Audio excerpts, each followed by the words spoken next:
Hi, I'm Ben Gardner here with digital editor of Wisden.com, Ed Kemp. We are previewing the ODI series between Sri Lanka and England. Last time England toured Sri Lanka, they lost 5-2 ahead of their ill-fated 2015 Cricket World Cup campaign, but they go into this series as heavy favourites. Ed, how do you see the series shaping up? Well, obviously England have had a very good few years since that World Cup, and they're coming back to Sri Lanka now on the back of 8 bilateral series wins in a row in ODI cricket, excepting that one-off game against Scotland that they lost. From their point of view, they've obviously proved themselves on hard, bouncy tracks where they can rack up huge totals and then unleash their pace attack, backed up by Adil Rashid and Moeen Ali. Heading to Sri Lanka now, it's really a test of can they perform on slower turning wickets? Can they adapt to maybe not being able to score quite so quickly and not being able to, get the new ball moving off the seam as they have done? Back in the Champions Trophy in 2017, they came unstuck in the semi-final when they suddenly found themselves on a slower pitch and they weren't able to bat as they'd been used to. So coming up against a struggling Sri Lanka team in those conditions is a really well-timed challenge for them now in order to prove themselves but also build confidence going into next year's World Cup.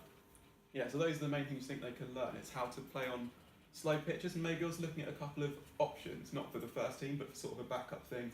That's right. So I think, it's for the batsmen, all the batsmen, even the most successful ones, have got it'll be a good learning opportunity for them in terms of building innings against good quality spin bowling. Obviously Joe Root proved himself against India in the summer. Maybe some of the other batsmen can learn a bit from him about adapting to the conditions in that way.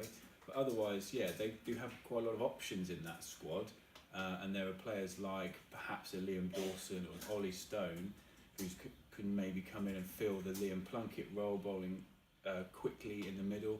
He's even pushing perhaps Mark Wood, whose fitness is never guaranteed.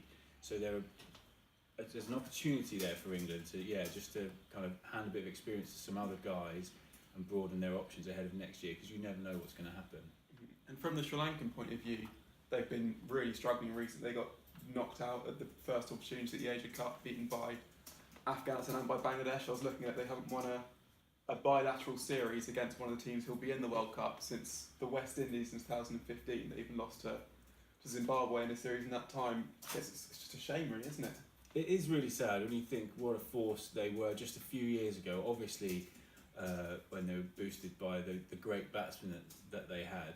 I think most disappointing, obviously, is that it's just been in such disarray, really, and there's not been the stability for them to be able to build something, even though they may have slightly lesser talents. Obviously, Angelo Matthews has been removed from the captaincy. He's also then just been dropped from the team altogether. Now, maybe there is some validity in comments about his fitness and just getting back to full fitness and injury-free.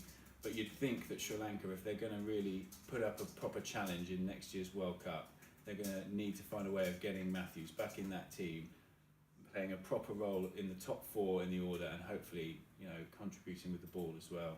Yeah. Interesting to see how they do in his absence.